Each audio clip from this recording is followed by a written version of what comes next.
سبيل الدموع سبيل مريح تنهدى يا صاحي كي تستريح وبث.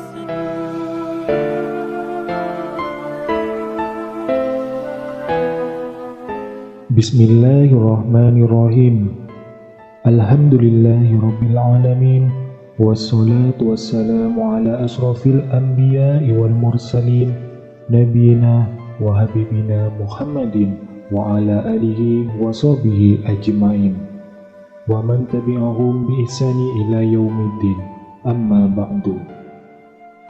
Syukur alhamdulillah, senang sekali rasanya kita semua bisa berjumpa lagi di channel ini. Sholawat serta salam semoga tetap tercurah limpahkan kepada junjungan kita Nabi besar Muhammad sallallahu alaihi wasallam. Allahumma sholli ala sayyidina Muhammad wa ala ali sayyidina Muhammad. Tidak lupa saya doakan kepada sahabat semua, saudaraku semua dimanapun berada yang sedang menonton video ini.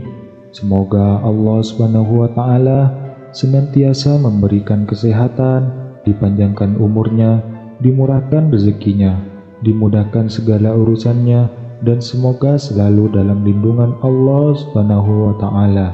Amin ya Rabbal Alamin. Sahabat beriman yang dirahmati Allah, sebelum menjalankan ibadah, orang-orang muslim harus dalam keadaan bersih dari hadas dan najis. Hadas terbagi menjadi dua jenis, yaitu hadas kecil dan hadas besar. Untuk mensucikan hadas kecil cukup berwudu atau tayamum, sedangkan untuk hadas besar bagi orang-orang muslim harus mandi. Oleh karena itu, mandi setiap hari merupakan suatu kewajiban bagi manusia. Dalam agama Islam terdapat hal-hal yang dianjurkan, diizinkan dan juga dilarang. Dalam Islam, mandi merupakan salah satu cara untuk membersihkan diri dan memperoleh keberkahan. Maka dari itu, disarankan untuk selalu menjaga kebersihan dan melakukan mandi sesuai dengan situasi yang dianjurkan Rasulullah. Pertama, mandi disunnahkan pada hari raya Idul Fitri dan Idul Adha, seperti yang dilakukan oleh Nabi Muhammad SAW. Hal ini didasarkan pada hadis dari sahabat Al-Faqih bin Sa'ad radhiyallahu anhu dan Ibnu Abbas radhiyallahu anhu. Selain itu, Al-Faqih juga selalu memerintahkan keluarganya untuk mandi pada hari-hari tersebut. Kedua, mandi juga disunnahkan saat mengenakan pakaian ihram untuk haji atau umroh, seperti yang dilakukan oleh Nabi Muhammad SAW. Hal ini didasarkan pada hadis Sa'id bin Sabit yang menggambarkan Nabi melepas pakaian dan mandi sebelum memulai ihram. Ketiga, mandi dianjurkan ketika seseorang memasuki kota Mekah, seperti yang dilakukan Ibnu Umar. Berdasarkan hadis dari Nabi, hal ini dilakukan karena Nabi Muhammad juga melakukan hal yang sama. Keempat, mandi disarankan setelah seseorang sadar dari pingsannya, seperti yang terjadi pada Nabi Muhammad ketika beliau sedang sakit. Hal ini didasarkan pada hadis Aisyah radhiyallahu anha, di mana Nabi meminta air dalam bejana dan mandi setelah sadar dari pingsannya. An-Nawawi menjelaskan bahwa mandi setelah sadar dari pingsan dianjurkan, terutama jika pingsan tersebut terjadi berulang kali. Yang kelima, disunnahkan bagi wanita yang sedang mengeluarkan darah akibat sakit untuk mandi setiap kali sholat, seperti yang dianjurkan dalam hadis Aisyah. Ummu Habibah mengeluarkan darah istikhadah atau darah penyakit selama 7 tahun, lalu bertanya kepada Nabi tentang masalah ini. Beliau mengatakan kepadanya untuk mandi dengan bersabda, "Ini akibat urat yang luka." Maka Ummu Habibah selalu mandi untuk setiap kali sholat. Yang keenam, mandi setelah memandikan mayit disunnahkan. Seperti yang ditegaskan dalam hadis Abu Hurairah, Nabi bersabda, "Barang siapa memandikan mayit, maka hendaklah ia mandi. Barang siapa yang memikulnya, hendaklah ia berwudu." Para ulama sendiri memiliki perbedaan pendapat mengenai apakah orang yang memandikan mayit wajib mandi atau cukup berwudu.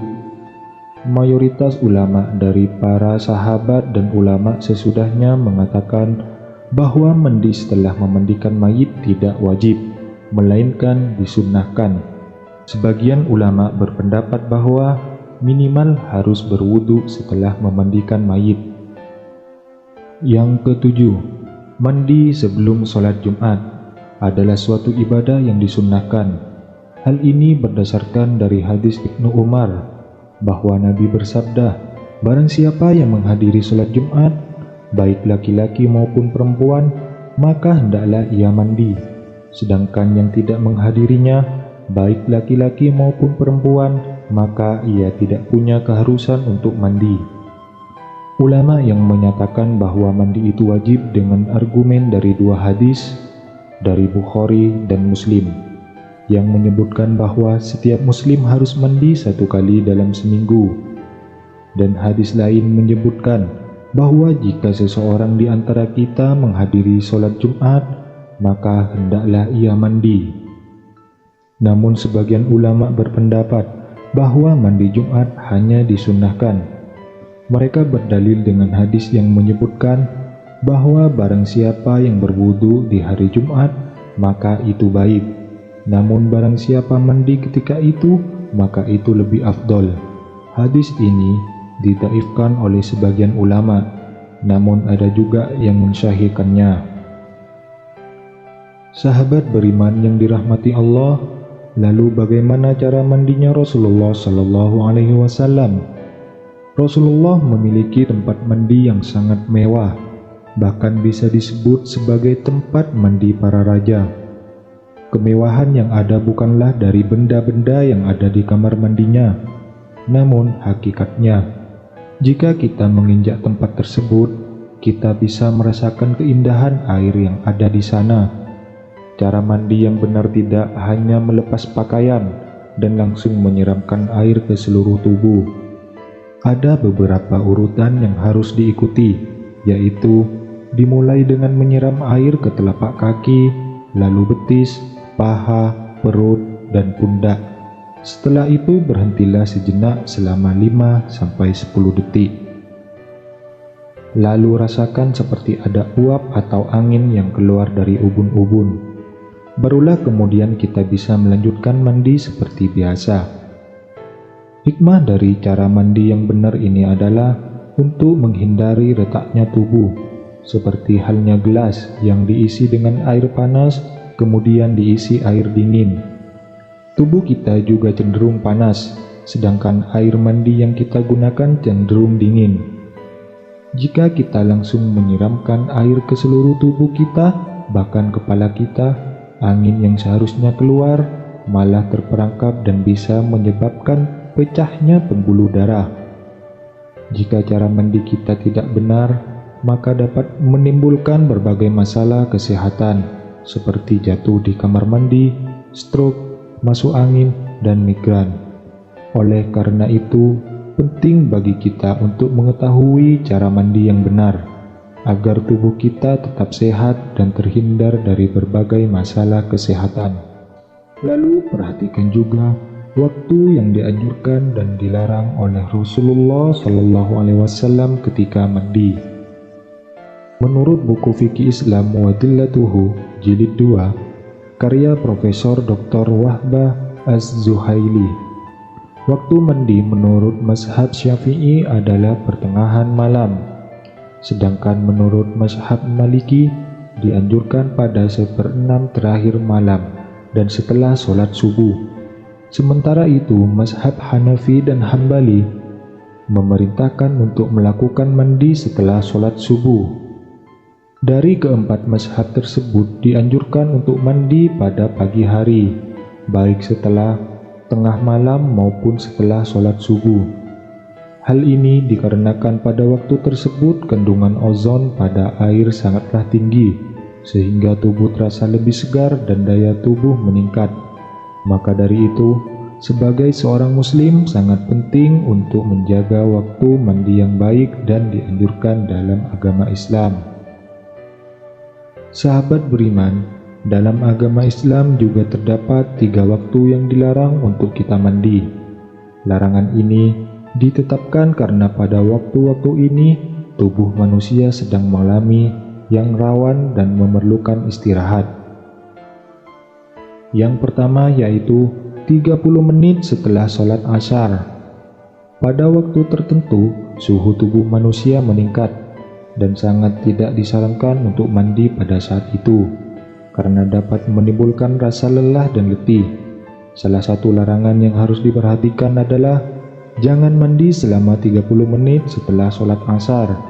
Apabila aturan tersebut dilanggar, maka akan berdampak buruk pada tubuh. Waktu mandi yang dilarang ini biasanya terjadi pada jam 3 sore, di mana banyak orang melakukan aktivitas mandi setelah beraktivitas, seperti bekerja atau sekolah. Pada saat itu, kondisi darah dalam tubuh tengah dalam keadaan panas, dan mandi pada waktu tersebut bisa meningkatkan risiko kematian mendadak. Bahkan jika menggunakan air dingin, jantung bisa berdebar semakin cepat dan kinerja jantung semakin melemah, sehingga orang yang memiliki masalah jantung harus lebih berhati-hati. Oleh karena itu, disarankan untuk menghindari mandi selama 30 menit setelah sholat Ashar. Yang kedua, waktu maghrib. Pada waktu maghrib, jantung masih lemah, sehingga mandi pada saat tersebut dapat meningkatkan risiko terkena penyakit paru-paru basah. Sebaiknya hindari mandi pada waktu tersebut, khususnya 30 menit setelah sholat Ashar hingga setelah sholat maghrib, sekitar pukul 6 sore hingga 7 malam waktu setempat. Jika tetap memaksa mandi pada waktu tersebut, maka dapat menyebabkan jantung mengalami kaget dan berpotensi menyebabkan kematian mendadak. Hal ini karena tubuh sedang dalam kondisi panas dan terkena air dingin pada saat itu dapat membuat tubuh kaget, terutama bagi orang yang memiliki riwayat penyakit jantung atau pembuluh darah. Hal ini dapat menyebabkan masalah serius atau bahkan fatal. Sebaiknya selalu sesuaikan suhu tubuh sebelum mandi. Yang ketiga, sesudah Isya hingga jam 12 malam. Waktu setelah Isya adalah saat yang penting bagi jantung manusia untuk beristirahat. Oleh karena itu, mandi pada waktu itu dapat merusak jantung seseorang dan bahkan bisa mengakibatkan penyakit rematik.